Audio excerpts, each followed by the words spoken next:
মালদ্বীপের জেলেরা তারা সাগরে নামলো মাছ ধরার জন্য। মাছ ধরার জন্য সাগরে নেমেই তারা দেখলো কাঠের উপরে একটা বালক, বড় সুন্দর চেহারাটা, এত নূর। কারণ হবেই তো, বাড়ি তো মালদ্বীপ নয়, চেহারায় তো নূর হবেই। বাড়ি তো আমার মায়ার নবীর দেশে। জেলেদের বড় মায়া লাগলো, নৌকায় উঠায় তারে বাজারে উঠাইলো বিক্রি করব। তখনকার সময়ে মানুষ বেচা কেনা হতো। ভাইরা বন্ধুরা, মালদ্বীপের মানুষ তখন তারা মূর্তি পূজারী ছিল। এক আল্লাহকে তারা চিনত না, পরকাল তারা বুঝতো না, হাফেজ কি জিনিস জানতো না, কোরআন কি জিনিস তাও বুঝতো না। ওই জেলেরা তারা বাজারে উঠাইলো বিক্রি করব। অনেক সুন্দর ছেলে, অনেকেই আসে কেনার জন্য, কিন্তু এত চড়া দাম, এত চড়া দাম, কেউ সাহস করে না। একজন হিন্দু মহিলা, সম্পদের তার কোনো অভাব নাই, অভাব শুধু তার একটা ছেলে সন্তান নাই, আছে শুধু একটা মেয়ে সন্তান। মহিলা মনে মনে কয়, আমি যদি মেয়েটাকে বিয়ে দিয়ে দেই, এরপরে আমাকে কে পালবে, কে আমাকে খাওয়াবে, কে আমাকে বৃদ্ধ বয়সে দেখবে। একটা ছেলের বড় প্রয়োজন। সম্পদ দিয়ে কি হবে যদি ছেলে না হয়? মহিলার সম্পদ লইয়া, টাকা লইয়া, পয়সা লইয়া বাজারে গেল। বণিকদেরকে বলল, জেলেদেরকে বলল, কত টাকা প্রয়োজন তোমরা বলো। কয় এত টাকা প্রয়োজন। কয় নেও, টাকা নিয়ে যাও, ছেলেটাকে আমারকে দিয়ে দাও। মহিলা ছেলেটাকে কিনে আনলো। এইবার হাফেজ সাহেব একজন হিন্দু মহিলার ঘরে মা মা কয়া ডাকে, সেও তাকে ছেলে বলে ডাকে। একটা মেয়ে আছে ওই মহিলার, মেয়েটাও হাফেজ সাহেবকে ভাইয়া কয়, সেও বোন কয়। এভাবেই চলছে, এভাবেই দিন যায় রাত যায়, আনন্দ এবং আরাম সবই পায়। হঠাৎ করে একজন হাফেজ কোরআন দেখতে পেল মহিলা কান্দে কান্দে, ডাক দিয়ে কয়, মা তুমি কেন কান্না করো? মহিলা কয়, বাজান, এই মালদ্বীপে প্রতি বৎসর নির্ধারিত তারিখে রাত যখন 12টা বেজে যায়, সাগর থেকে সিডোর হয়, সিডোর জলোচ্ছ্বাস হয়, পানি এসে মালদ্বীপকে ডুবায় দেয়, সব মানুষ মারা যায়, অনেক মানুষের ক্ষয়ক্ষতি হয়। এই অবস্থায় বাদশাহ জ্যোতিষীদেরকে বলল, জ্যোতিষীরা জ্যোতিষী বিদ্যা পড়ে বলো, গণকেরা গণনা করে বলো কেন এমন হয়। গণকেরা বলল, এটা খবিস জিনের কারসাজি, জিনে এমনটা করে। অতএব যদি এই ক্ষতি থেকে মালদ্বীপকে বাঁচাইতে হয়, জিনকে ভোগ দেওয়া লাগবে। বাদশা বলে, কিসের ভোগ একটু বলো। গণকেরা কয়, সাগরের পারে একটা রাম মন্দির, ওই রাম মন্দিরে যদি রূপসী কুমারী একটা মেয়েকে রাতের বেলা রেখে দেওয়া হয়, তাহলে সিডর হবে না, জলোচ্ছ্বাস হবে না। কিন্তু সকালবেলা মেয়েটাকে আর জীবিত পাওয়া যাবে না, এই মেয়েটাকে জিনেরা খেয়ে ফেলবে। বাদশা ঘোষণা দিল, বৃহৎ স্বার্থের দিকে খেয়াল করে ক্ষুদ্র স্বার্থের জলাঞ্জলি দাও। সুন্দরী কুমারী মেয়েদের তালিকা তৈরি করো, লটারি দেওয়া হবে, যার নাম উঠবে তারই আমরা মন্দিরে রেখে দিব। দেশ বাঁচাইতে হবে, একজনের জীবনের বিনিময়ে দেশ বাঁচাইতে হবে, এই হলো তাদের ধর্মের নীতি। কিন্তু ইসলাম বলে, কারো অপরাধ ছাড়া কোনো মানুষকে কখনো ক্ষতি করা যায়? হ্যাঁ,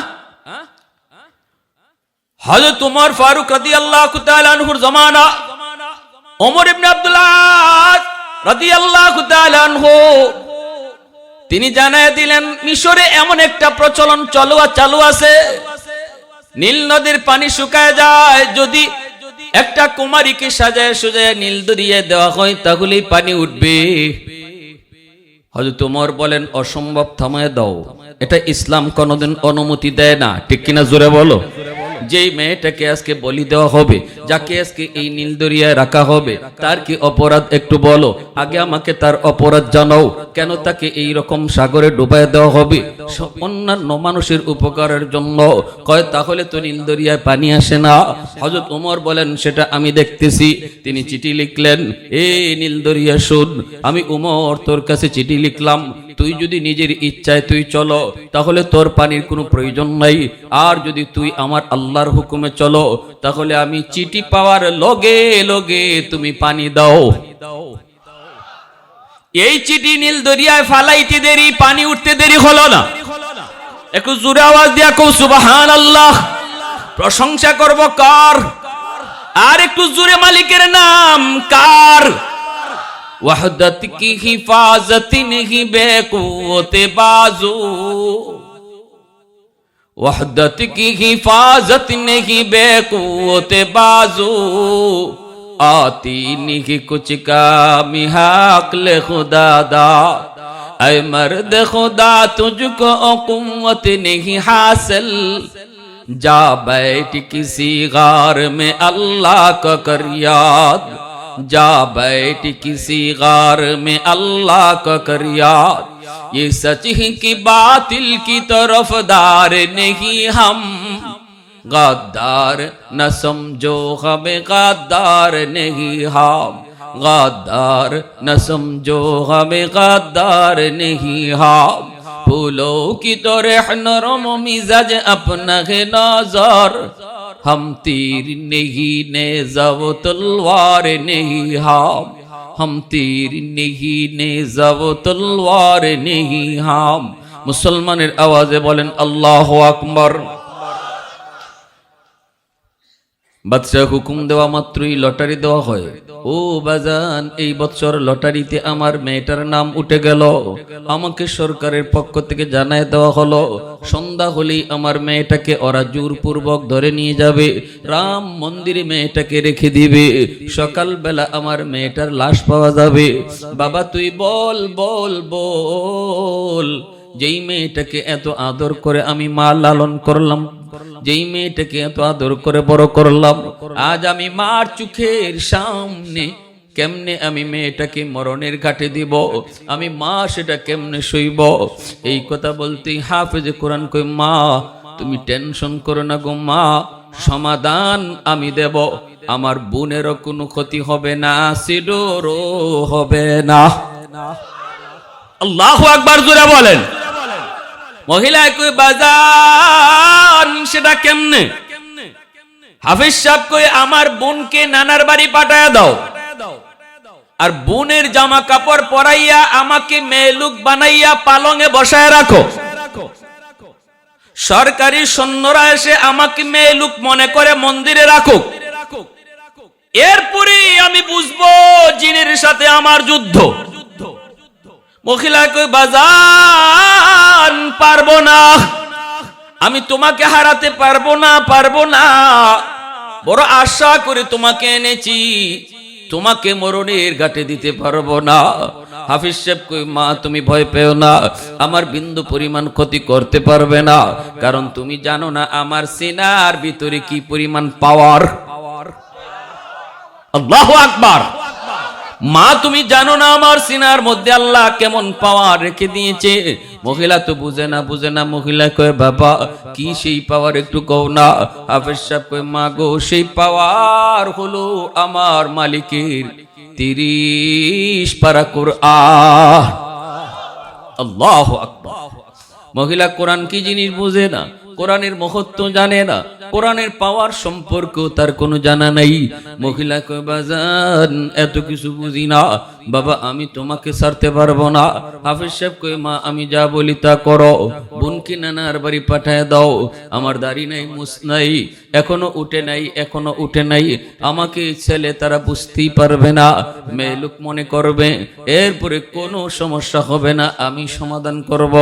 বোনটাকে নানার বাড়ি পাঠায় দিল, বোনটাকে নানার বাড়ি পাঠায় দিল, বোনের জামা কাপড় পরে হাফেজ সাহেব মহিলা সেজে মেয়ে লোক সেজে বসা আছে। সন্ধ্যা হয়ে গেল, তারা সরকারি সৈন্য, দরজায় এসে নক করলো।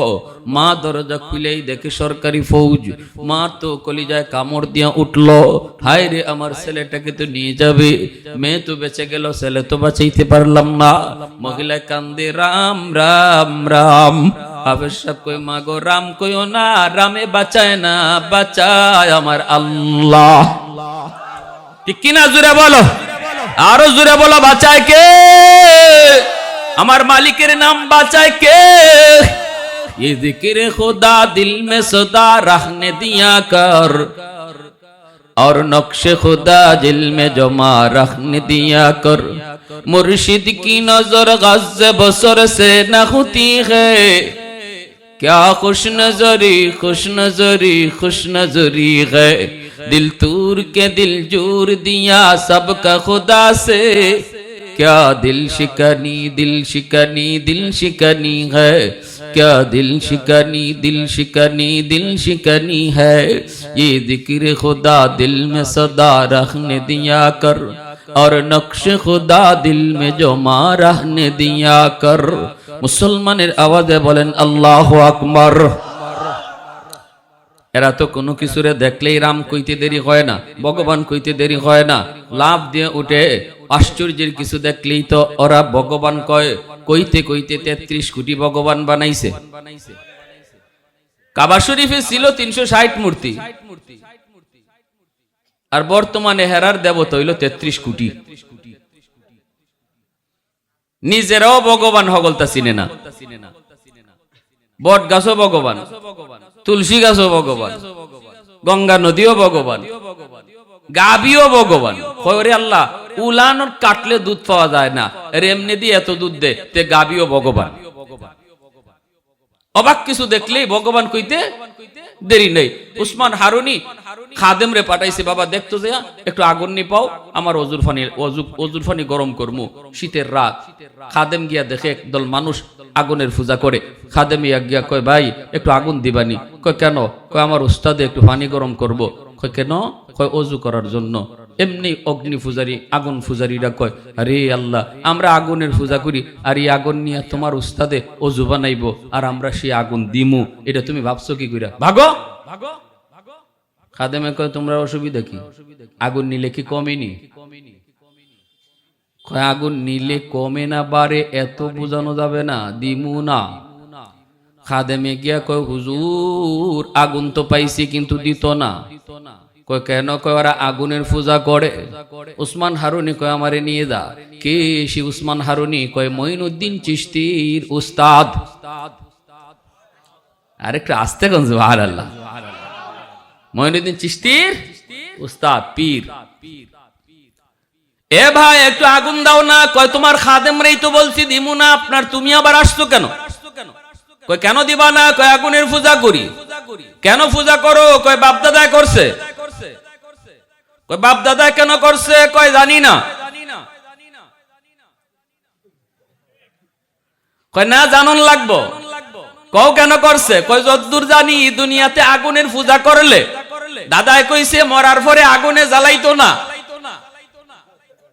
আগুনে মায়া করব কইব দুনিয়াতে আমার পূজা করছে একটু মায়া করি উসমান হারুনি কয় বুকার বুকা কল আহাম্মকের আহাম্মক মরার পরে আগুনে জ্বালাইবো কি জ্বালাইবো না এটা দুনিয়াতে টেস্ট করো কেমনে কয় আঙ্গুলটা আগুনে দিয়া দেখো জ্বালায়নি যদি আঙ্গুল না জ্বালায় তাহলে বুঝবা বডিও জ্বালাইতো না মরণের পরে মায়া করব আর দুনিয়াতে যদি আঙ্গুল জ্বালায় তাহলে বোঝা গেল এই পূজার কারণে আগুন আরো সেততেছে মরার পরে ইচ্ছা মতো সিলবো ঠিক না দুনিয়াতে যদি আগুন তোমার আঙ্গুলটা ছাড়লো না মরার পরে বডি ও ছাড়তো না এই কথা কইতে আগুনের পূজারীরা কয় মৌলবীটা করতে গাইছিরি এটা তো আমাকে আগুনে ফুরাইয়া মারতে হইছে বাপ সব তো বেশি ভালো না কয় মিয়া শোনো আগুনের অভ্যাসিত জ্বালানো আগুন তো সবাই জ্বালাইবো আঙ্গুল দিলেও জ্বালাইবো যা দিবিব তাই জ্বালাইবো আগুনের অভ্যাসিত জ্বালানো আগুনের স্বভাবটাই তো জ্বালানো উসমান হারুনি কয় ভুল কইছো আগুনের স্বভাব জ্বালানো নয় আগুন চাইলেই জ্বালাইতে পারে না মালিকের অনুমতি লাগে ঠিক না যদি আগুন চাইলেই জ্বালাইতো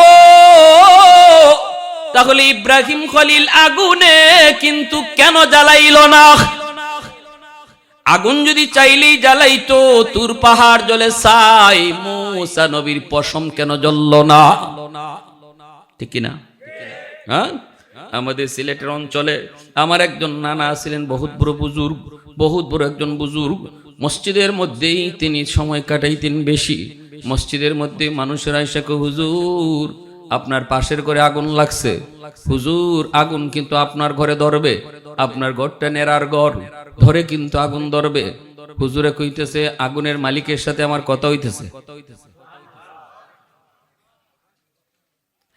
মানুষেরা কয় আমরা গেলাম, হুজুর লড়লাম না, মসজিদেই বসা। আমরা দেখলাম পাশের ঘর থেকে আগুন হুজুরের ঘরে ধরলো, কিন্তু আগুন হুজুরের ঘরে ডুইকা এদিক দিয়ে ডুইকা ওই দিক দিয়ে বের হয়ে যায়। আল্লাহু আকবার, জোরে বলেন। আগুন এই দিক দিয়ে ঢুকে, চালের নিচ দিয়ে এই দিক দিয়ে ঢুকে, ওই দিক দিয়ে আগুন বের হয়, বিন্দু পরিমাণ কোথাও আগুন লাগে না। আর জোরে কন্যা সুবহানাল্লাহ। मैं तालिब मौला हूँ मेरे इश्क़ निराला,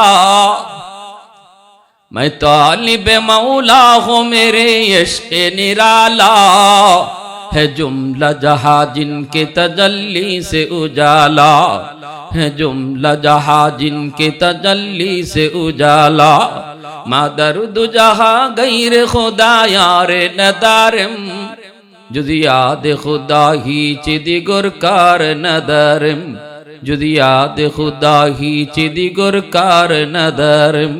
মোহাব্বতের আওয়াজ এখন আল্লাহু আকবার। বাইরা বন্ধুরা জন্যই ওই আগুনের পূজারীরা কয় মিয়া মৌলবী ইব্রাহিম বুঝি না, মুসা বুঝি না, এগুলা বুঝি না, এখন বর্তমান বুঝি আমরা বর্তমান। উসমান হারুনি কয় তাহলে বর্তমানে দেখবা বলে হ। উসমান হারুনি সাথে সাথে একা নয়, একটা হিন্দু বাচ্চা পাশে ছিল, ওই হিন্দু বাচ্চাটারে কোলে নিয়া আল্লাহু আকবার কইয়া আগুনের ভিতরে ঢুকে গেলেন। এখন তো শুরু হইছে রাম রাম রাম রাম। কয়রে মৌলবী মরছে মরুক, আমাকে ফুলাটার কি দোষ ছিল? মৌলবী জ্বলছে জ্বলুক, আমাদের বাচ্চাটারে কেন নিল?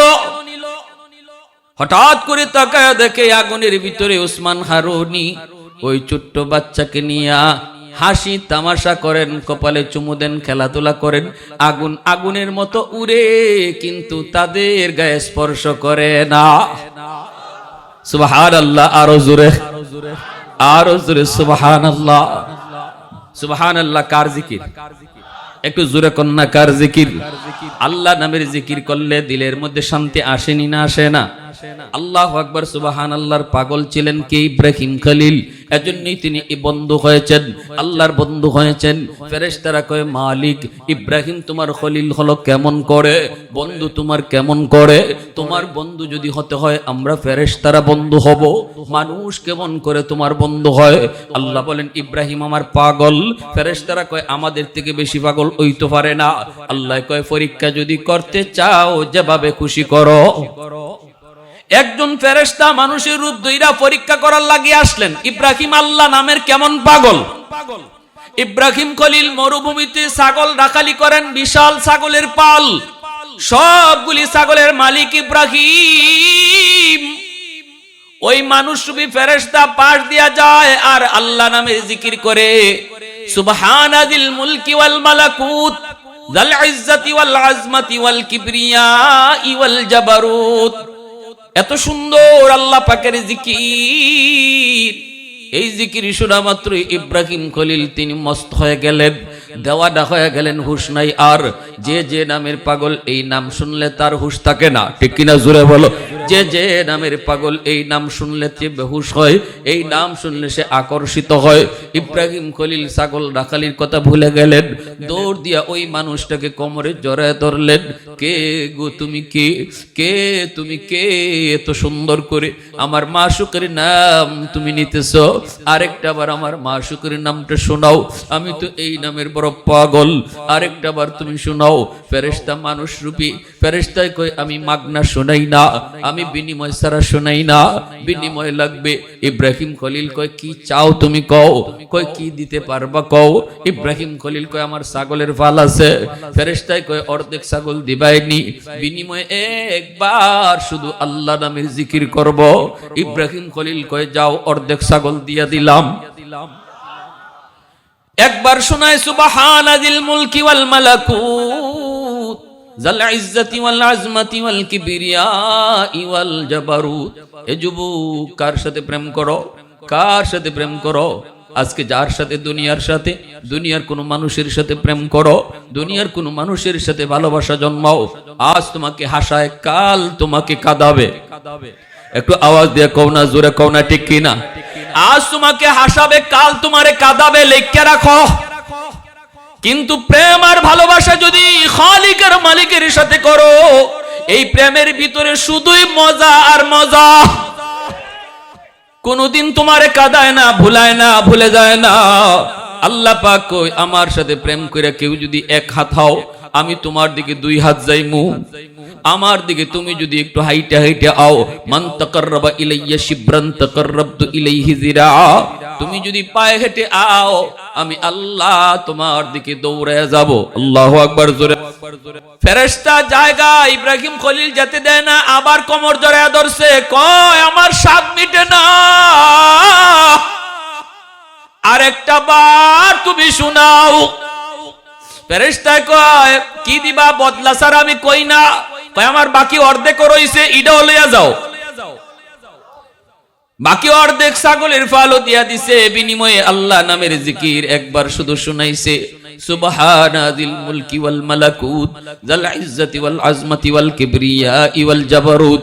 আজকে আমরা আপনাদেরকে সুবহানাল্লাহ কইও কওয়াইতে পারি না, আপনাদেরকে কইও আওয়াজ দেওয়াইতে পারি না, কিন্তু ইব্রাহিম খলিল কয় একবার শুধু সুবহানাল্লাহর জিকির করো, বিনিময়ে ছাগলের অর্ধেক ফালও দিয়া দিব। ফেরেশতা একবার শুধু শুনাইছে, তাও দিয়া দিছে। ফেরেশতা জায়গা ইব্রাহিম খলিল যেতে দেয় না, আবার যায় কোমরের মধ্যে জড়ায় ধরছে, কে গো তুমি, তোমাকে যেতে দিব না, আমি তো এই নামের বড় আশিক, আরেকবার তোমাকে শুনাইতে হবে। ফেরেশতা কয় এখন কি দিবা, এখন তো দেওয়ার কিছুই নেই, কেমনে শুনাইমু, আমি তো বিনিময় ছাড়া শুনাই না। ইব্রাহিম খলিল কান্দে আর কয় আরেকবার যদি শোনাও, আমি ইব্রাহিম সারা জীবনের জন্য তোমার গোলাম হয়ে যাব।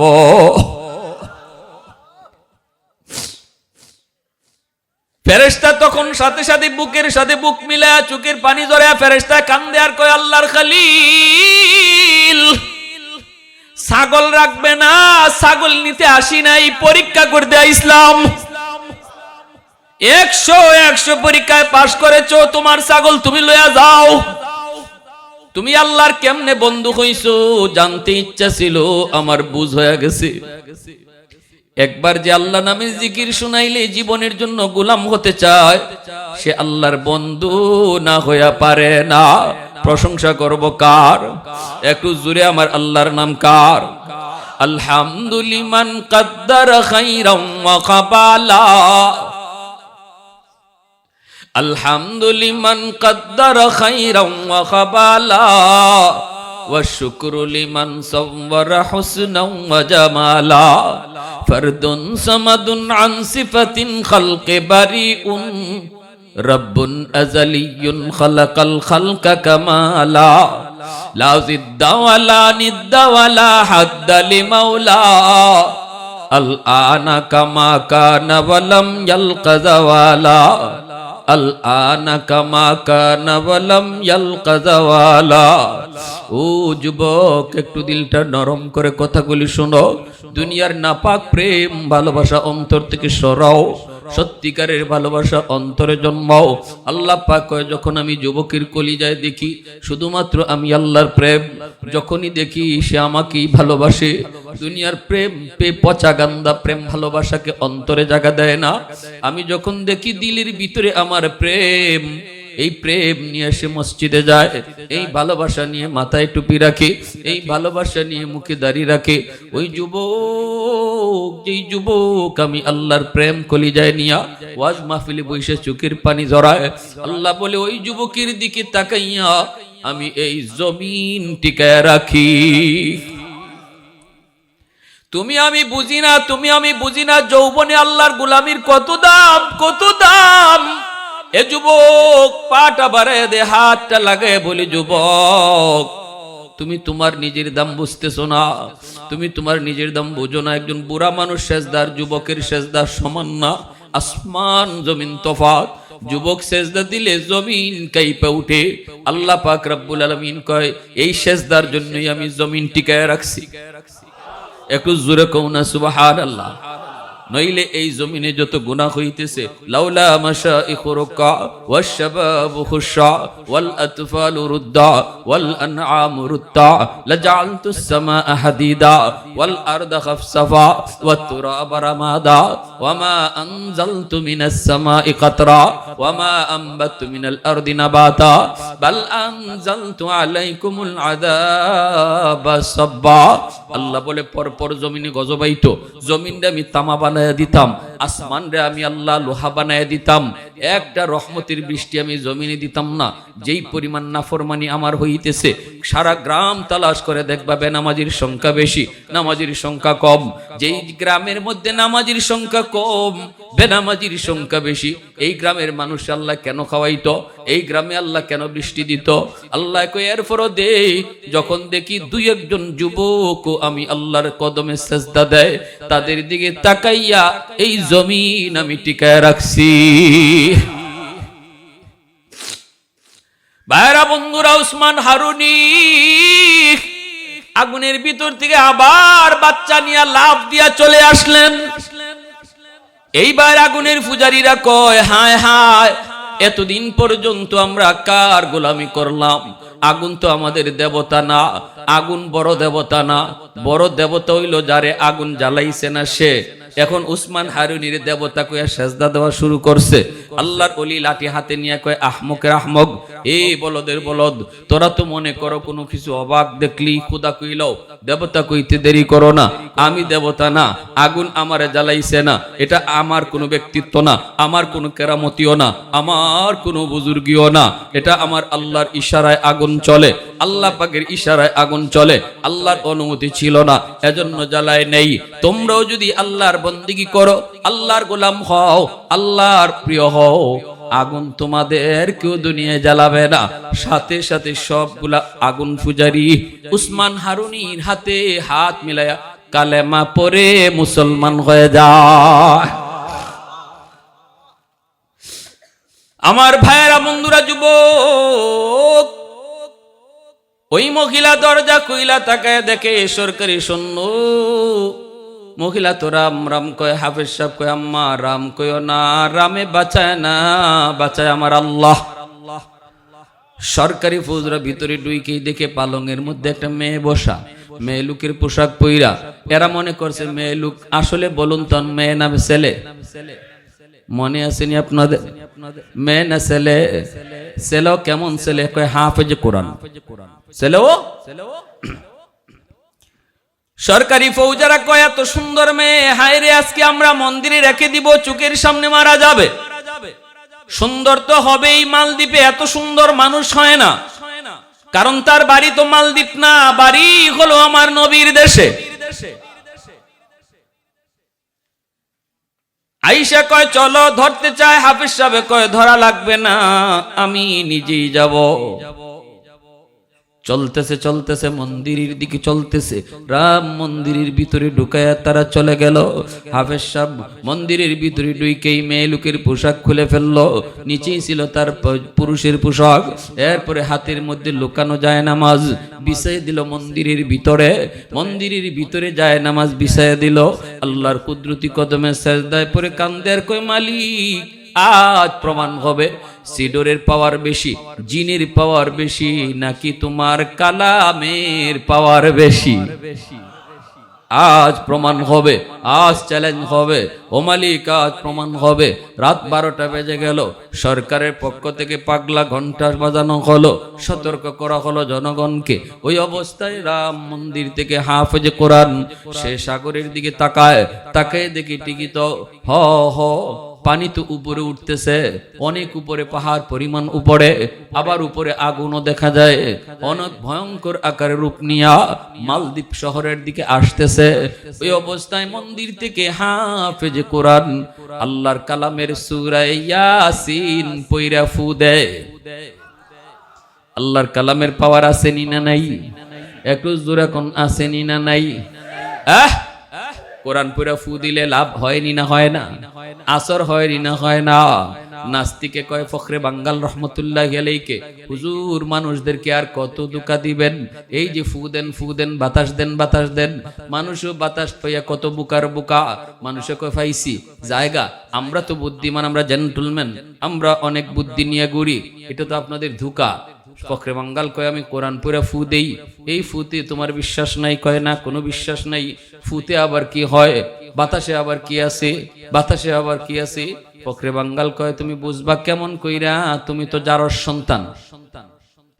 সাথে সাথে হে গরম হয়ে গেছে, চেহারা ফুলে গেছে, বডি ফুলে গেছে, ধরে ফেলবে ফখরে বাঙ্গালকে, মানুষজন এসে থামাইতেছে। মানুষেরা কয় কি হয়েছে তোর? কয় হুজুরে আমারে কত বড় গালি দিছে শুনো। হুজুর কি কইছেন? কয় না বেশি কিছু কই নাই, কইছি জারর সন্তান, বাপের ঠিক নাই।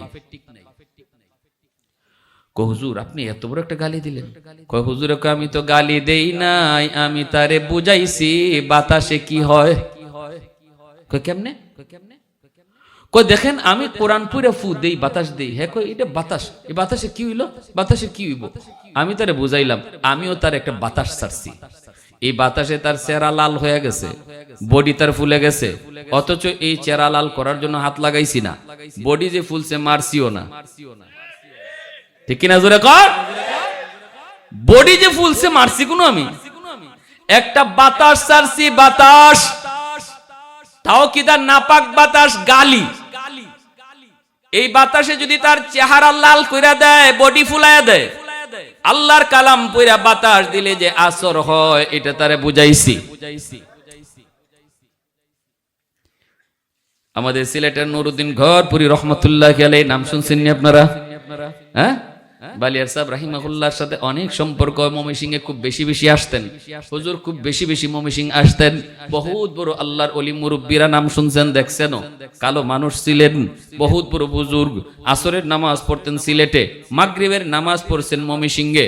কোন বিমানে আসলেন? Bangladesh airlines, Saudi airlines, Kuwaiti airlines, কোন এয়ারলাইন্স নাই, এটা আল্লাহর দেওয়া এয়ারলাইন্স। জিন্নাতরা ওনাকে এক জায়গা থেকে আরেক জায়গায় বাতাসে পৌঁছায় দিত। শনি মঙ্গলবারে হুজুরে ফু দিতেন, ফু কোরআন পড়া ফু, মানুষেরা এরকম বোতল নিয়ে হাজির হইত, হাজারো মানুষ। কেমনে ফু দিবেন? সময় লাগবে অনেক বেশি। হুজুরে পুকুরে ফু দিয়ে চলে যাইতেন, বিশাল বড় এক পুকুর মাদ্রাসার সামনে, পুকুরে ফু দিয়ে হুজুরে কাজে যাইতেন, আর বলতেন পুকুর থেকে পানি নাও। মানুষের পুকুর থেকে পানি নিত, কাম হয়ে যাইত। আল্লাহর কালাম পড়া ফু দিলে আসর আসেনি না নাই? লন্ডন থেকে এক বেটা আয়া কয় হুজুর আমি লন্ডন থেকে আইছি, আপনার পানি ভরা নিমু,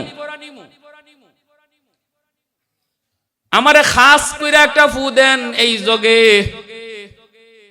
হুজুরে কয় পুকুরে তো ফু দিলাম, ওই কয় হুজুর পুকুরের এই কোনা থেকে হি কোনায় ফু কেমনে যায়?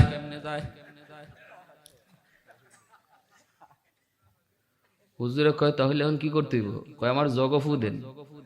হুজুরে কয় জগ আনছো নি? কয় আনছি। কি জাত জগ? কয় কাছের জগ। হুজুরে কয় বালা করে ধরো,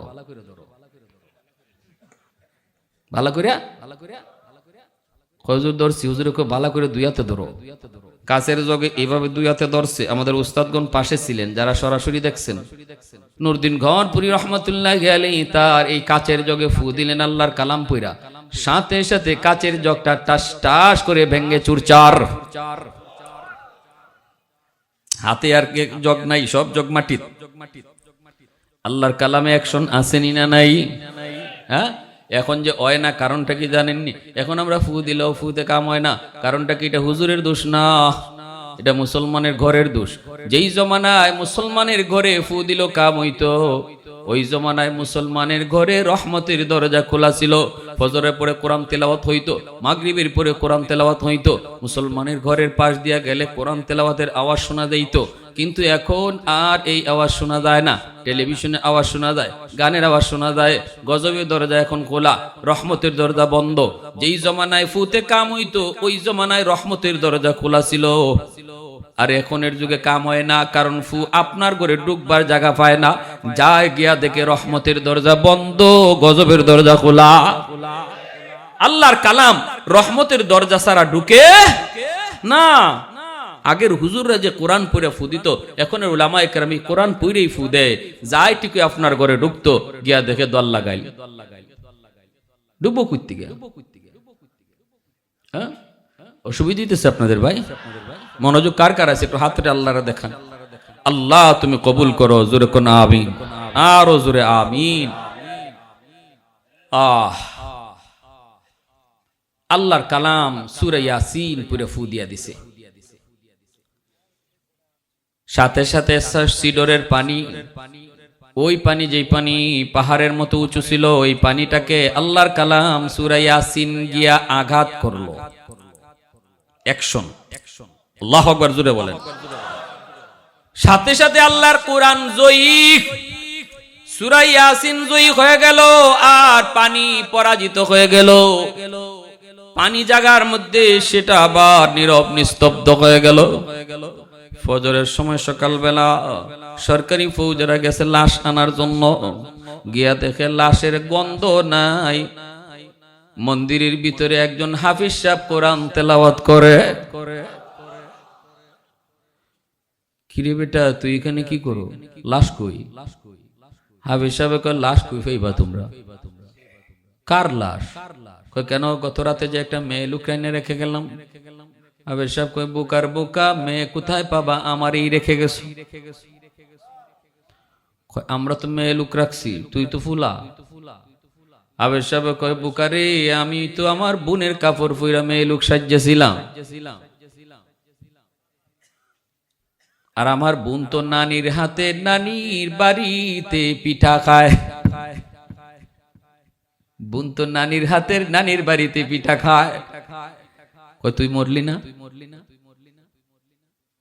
এ আহমকের দল, জাননি জাননি আমাকে সিররে মারবো আর জিনে মারবো। আমার সিনার ভিতরে কি আছে তোমরা তা জানো না। কি আছে? আমার সিনার ভিতরে আল্লাহ 30 পারা কোরআন, যেই কোরআনের পাওয়ার সিডরের চেয়ে হাজার হাজার গুণ বেশি। আর আমি তো 30 পারা পুরা ফু দিছি না, সূরা ইয়াসিন পুরা খালি ফু দিছি একটা সূরা। এতই তো সিডর আবার জায়গার মধ্যে থেমে গেল, আর সামনে বাড়ার সাহস পেল না। এইবার সরকারি ফৌজেরা দৌড় দিয়ে চলে গেল বাদশার কাছে, গিয়া কয়, বাদশা যাবো না, খবর বড় সঙ্গীন খারাপ, বড় ডেঞ্জারাস খারাপ। বলে, কি হইছে? লাশ কই? কয়, লাশ কই পাইবা? আমরাই লাশ হওয়ার উপযুক্ত হইছিলাম। মানুষ বসে না, জিন বসা কি বসা আল্লাহই জানে। কই, কেন কি হইছে? কয়, আমরা রাখলাম মেয়ে, গিয়া দেখি ছেলে।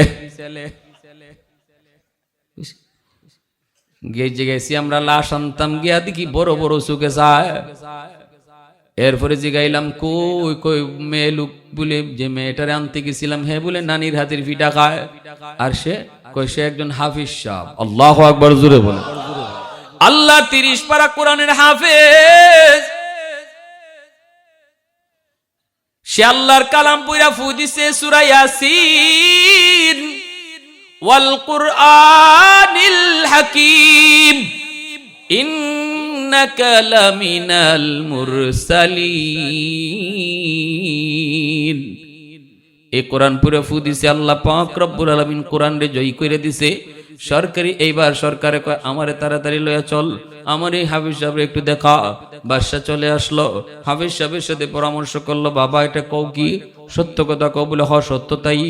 কই, তাহলে চলো, আগামী বৎসর তোমাকে এই জায়গায় রাখবো, আমি সাগরের পারে দাঁড়ায় দাঁড়ায় নিজের চোখে দেখব। যদি এমনই হয়, কোরআনের পাওয়ার যদি এমনই হয়, তাহলে আর অন্ধকার ধর্মে কেন আমরা থাকবো? কোরআনকে বিশ্বাস করব, ইসলাম মানব। কিন্তু বাবা, নিজের চোখে দেখতে হবে। কথা দিলাম, মন্ত্রী পরিষদ জনগণ লইয়া কালেমা পড়ে মুসলমান হব। এই কথা বলতে আগামী বৎসর হাফেজে কোরআন আবার এই জায়গায় বসলো, আবার বাদশা মন্ত্রী পরিষদ লইয়া সাগরের পারে দাঁড়াইলো। নিজের চোখে আল্লাহর কোরআনের পাওয়ার দেখলো। আল্লাহর কোরআন জয়ী হলো, সিডুর পরাজিত হলো। সাথে সাথে মালদ্বীপের বাদশাহ, মন্ত্রী, জনগণ সহ কালেমা পড়ে মুসলমান হব। ওই দিন হলো ইসলামের ইতিহাসে, মালদ্বীপের ইতিহাসে স্মরণীয় দিন, যেদিন জনগণ সহ একজন হাফেজের হাতে কালেমা পড়ে সব মুসলমান হইয়া গোটা রাষ্ট্র একটা মুসলিম রাষ্ট্র হয়ে গেল। একজন হাফেজের উসিলায় আল্লাহ গোটা দেশকে মুসলমান বানাই দিয়েছে। কোরআনের পাওয়ার আসেনি না নাই? মনে কি চায় না একজন হাফেজের বাবা হইতে? এ যুবক, মনে কি চায় না একজন হাফেজে কোরআনের দাদা হইতে, নানা হইতে মন চায় না? আজকে যেই খুশি তাদের মা বাবা, এমন খুশি তোমারও তো মন চায়, তোমারও তো এমন মন চায়। ভাইরা বন্ধুরা, জন্য বলি যুবক, এজন্য বলি আমার রহমতের নবী, মায়ার নবী, রহমতের নবী কয়, ইন্নাল আলিমা ইস্তাগফিরু লাহু মান ফিল আরদ ওয়া মান ফিস সামা হাত্তাল হিতানু ফি জাওফিল মা। নবী কয়, উম্মতের দল, একজন হাফেজ আলেমের কি পরিমাণ দাম এটা তোমরা বুঝো না। বুঝে আসমানের আর জমিনের যত মাখলুক তারা বুঝে। গাছের পাতাটায় হাফেজ সাহেবের দাম বুঝে, মাটির কণাটায় হাফেজের মূল্য বুঝে, পানির নিচের মাছেও হাফেজের দাম বুঝে, গর্তের পিপিলিকায় হাফেজের মূল্য বুঝে।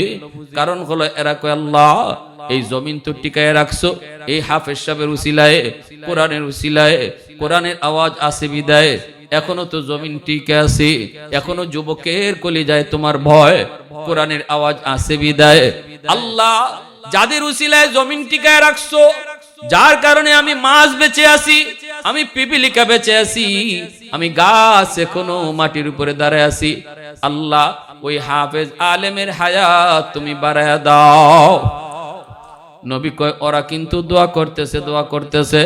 আর আল্লাহ কয়, তোমার এলাকার জন্য তোমার মাদ্রাসা হলো রহমত। ওয়া নুনাজ্জিলু মিনাল কুরআনি মা হুয়া শিফাউন ওয়া রাহমাতুল লিল মুমিনিন। আল্লাহ পাক বলে, তোমার মাদ্রাসা তোমার সমাজের জন্য রহমত।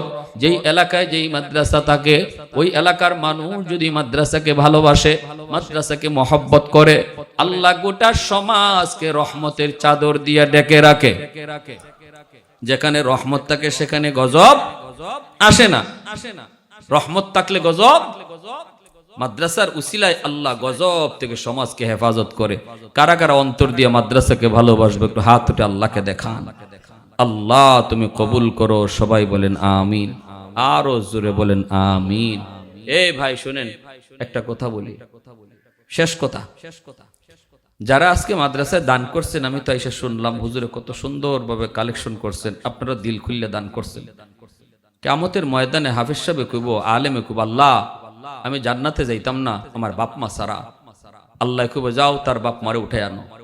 বাপ মারে উঠে আনার সময় তার দাদা দাদি নানা নানি কইব, বাবারে মারে তোমরা তো যাইতেছো তোমার সন্তানের সুপারিশে, কিন্তু আমরাও তো তার দাদা, তার নানা, তার নানি, তার দাদি, আমরাও তো কম মায়া করছি না, একটু নাতিটারে কইও একটু সুপারিশ করতো। তখন তোমার বাপ মা আইসা, ওই হাফেজ সাহেবের আব্বা আম্মা আইসা কইব, বাবা তুমি তো তোমার বাপ মা ছাড়া জান্নাতে যাইতে চাও না, আমরাও আমাদের বাপ মা ছাড়া জান্নাতে যাইবো না।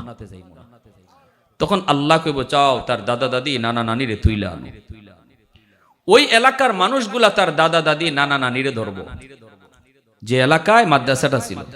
কব, ভাই তোমরা তো তোমাদের নাতির সুপারিশে মুক্তি পেয়ে গেছো, কিন্তু আমরা তো ওই এলাকার মানুষ যারা এই মাদ্রাসায় সহযোগিতা করতাম, ছাত্রদেরকে থাকা খাওয়ার ব্যবস্থা করে দিতাম, এতটুকু সহযোগিতার উসিলায় সে হাফেজ হইছে, আমাদের কথা একটু কইও। দাদা দাদি নানা নানি এসে যখন কইব, বাবা ভাই রে, যেই হাফেজ যেই মাদ্রাসায় পড়ে হাফেজ হইছো, আলেম হইছো, ওই এলাকার কিছু মানুষ এখনো জাহান্নামে আটকা, যারা এই মাদ্রাসার সহযোগিতা করত। তখনই হাফিজ কোরআন, কোরআনের পাখি কইব, আল্লাহ যাদের সহযোগিতায় আমি হাফিজ হইছি, আলেম হইছি, তাদেরকে সারা আমি জান্নাতে যাইবো না।